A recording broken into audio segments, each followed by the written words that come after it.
Moonlight Madness, and today I'm doing the sign for Earth, Sun, Moon, and Rising.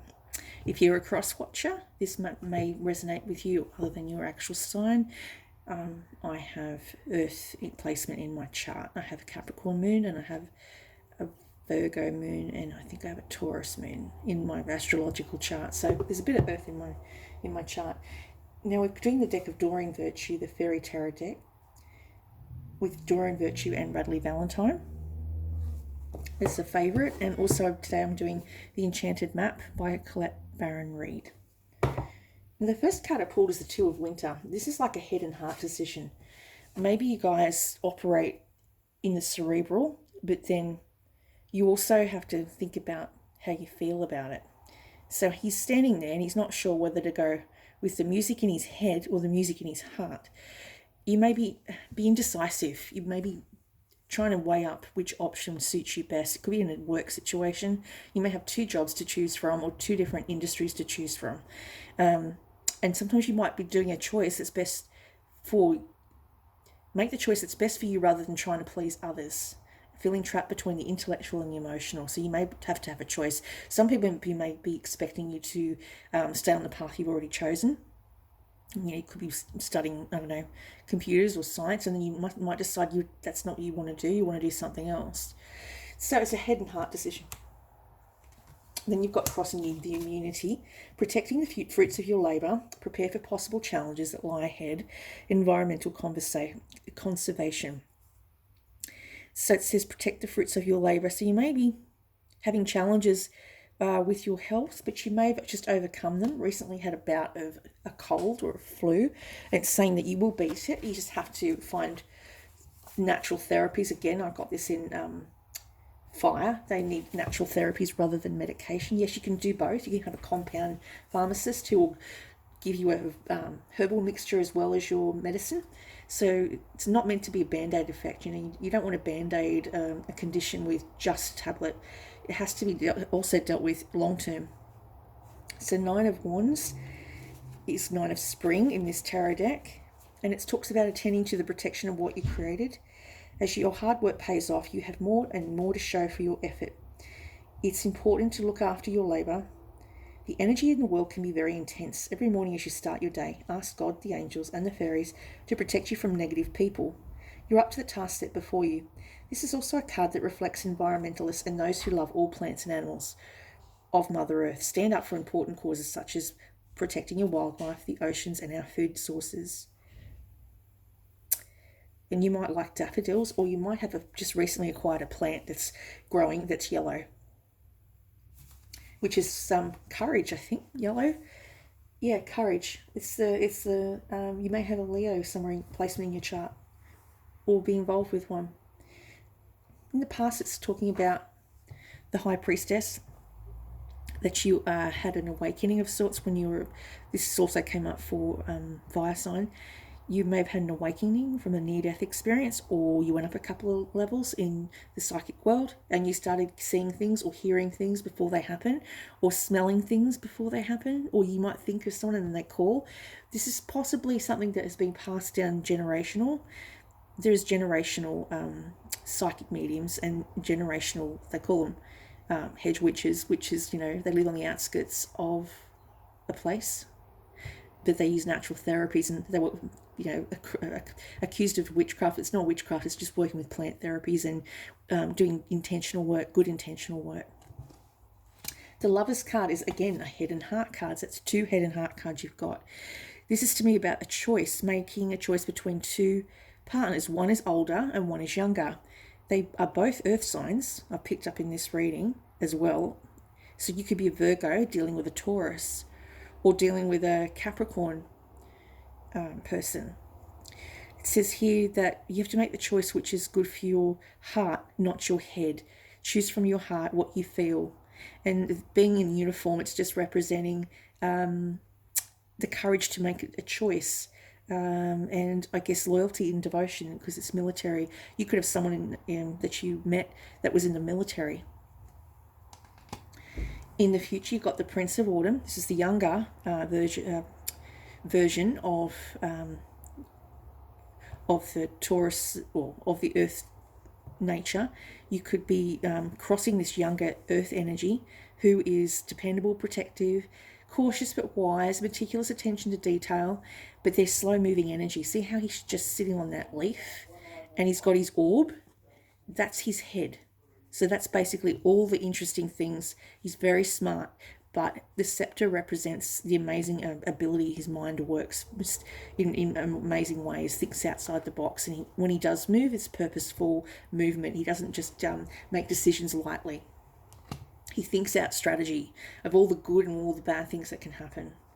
Then we've got the Sun. This is the happiest card in the deck. The Sun is represented that you have plans that work out well, amazing ideas that lead to rewards, gratitude for the blessings of life. And I recently read that gratitude is when you meditate on the moon. So the moon is for gratitude, not the other way around. The sun is opposite of the moon. So that's interesting. You may have sun placement in your chart or fire in your chart. It is the card of the teacher as well. You may have learned some lessons in life recently that have been very hard lessons, and you had to come through it out the other end. I pulled out the tiger's eye because the tiger's eye for me represents the Leo energy. So there's that placement. The sun is 19. It's major arcana, so it's a major one in the deck. And it is success, enlightenment, and a return to good health. Great success has been yours and more to come. Turn your face to the sun, open your arms and embrace all the blessings from heaven. You are about to see adorning, brilliant new ideas that will lead to wonderful opportunities. You're a beautiful, shining child of God. You're unique in this universe, and the world needs you to be exactly who you are.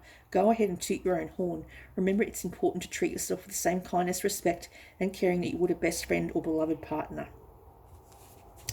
Then for you at the moment, it's saying you're operating out of your emotions. So you're showing up in your own reading today, not as earth, but you're showing up as water. So this could be Cancer, Pisces, or Scorpio. They're very gentle. You're sensitive, you're kind, you're inexperienced. They feel the world with their emotions rather than with their thoughts most of the time. So you tend to live in your emotions.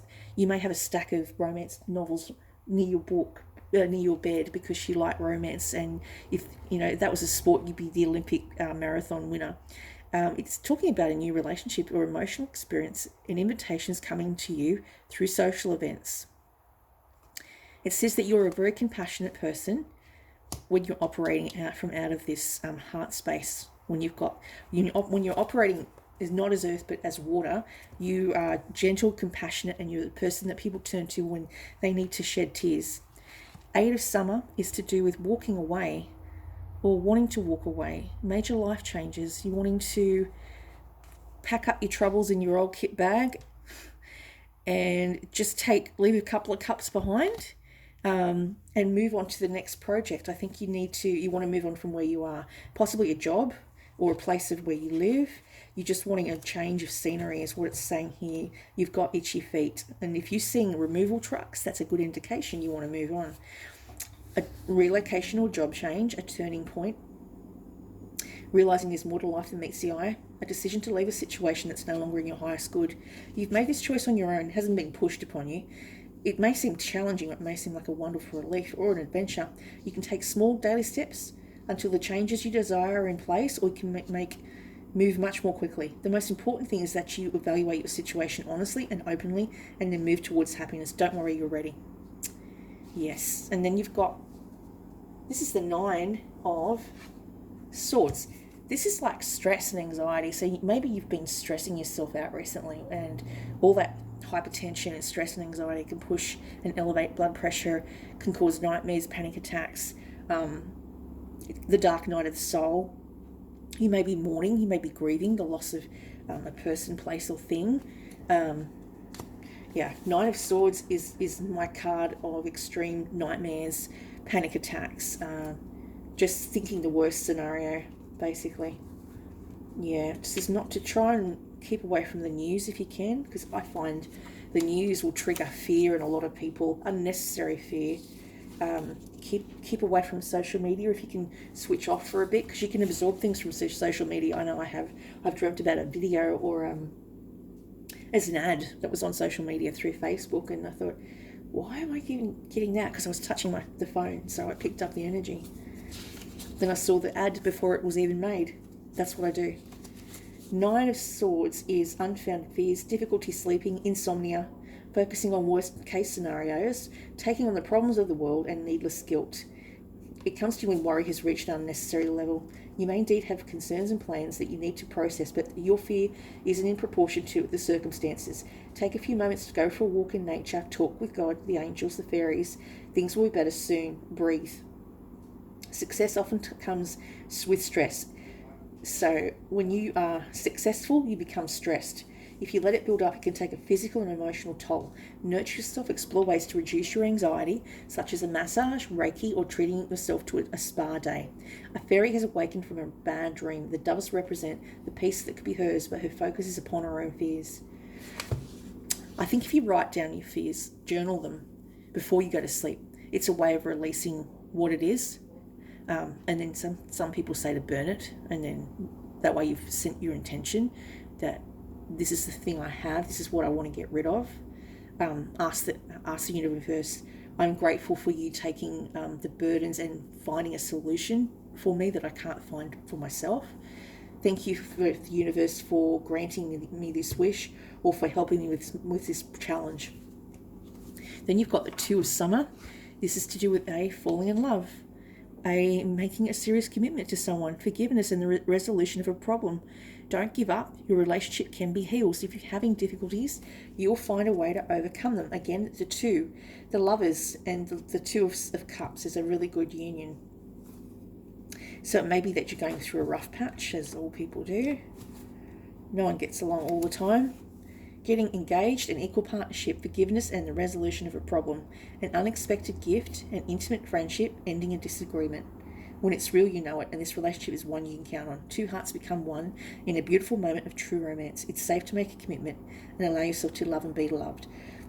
Let you rejoice and revel in these heart-fluttering emotions. Relationships go through challenges. It's not time to give up. Love still lives in the hearts of both people. Stay in a place of faith. And the male fairy shows his passion for the female by bringing her to the bed of red roses. So that's really nice. And then we've got here the Queen of Cups. This is the older one. The choice was between a younger earth sign and a more mature earth sign. So you may have a choice whether to stay in the relationship with the younger one or move on with the older one, who might be more suited to you. It doesn't necessarily mean for everyone. It could just be for a handful of the people that I've read for. So then we have the cards here for coming together. It's 8. And 8 is to come together. Joy, love needs to be shared, expressed. Drawing that card is a sign you're on the path to discover the nature of this emotion. It could be that you're coming together with a younger, you're the older earth sign, coming together or making up with someone who you had disagreements in the past. They could be younger than you, could be a child, could be your sister. Emotion in all its forms of expression, romantic, familiar, unconditional, spiritual. In each instance there is another being involved. Love involves a give and take between you and a significant other, a relative, a friend, an animal, or spirit. This card assures you that love has been calling and seeks a partner in this dance, that you are cherished like a magnet. You're attracting love into your life. This is a time for harmonious, caring partnerships. And then we've got here 36, which is commitment. I apologise for the noise. Commitment, again, this is the third time I've pulled it in the deck. I can't believe it. It's definitely saying this is commitment. It's 3 times I've been given, 3 times the charm, given the same message.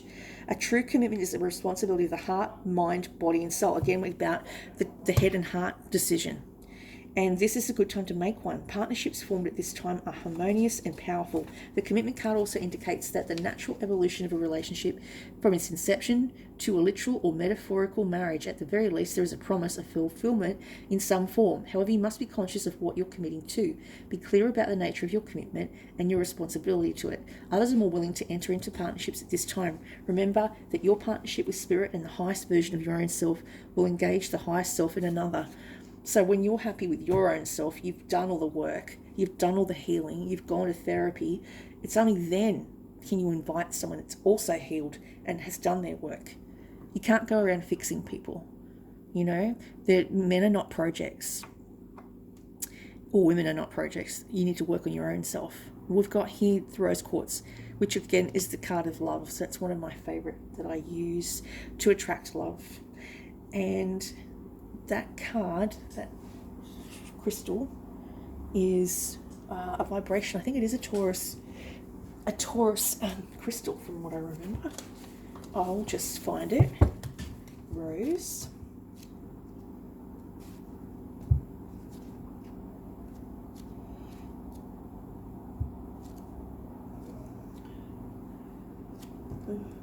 PQR.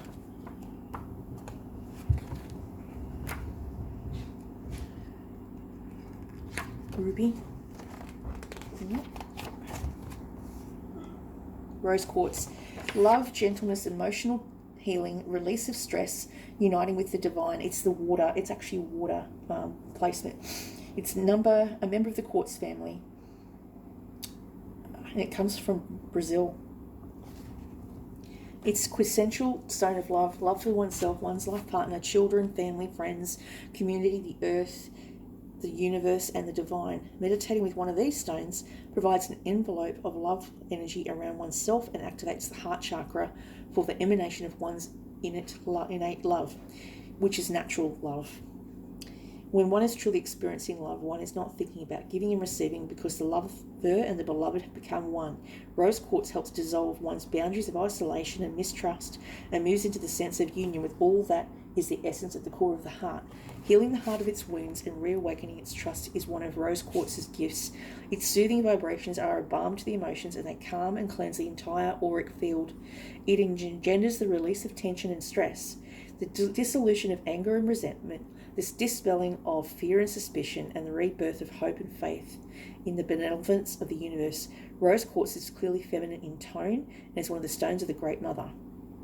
It not only activates the human heart, it also links one's personal heart to the heart of the earth. Again, earth, I did say earth placement was in it.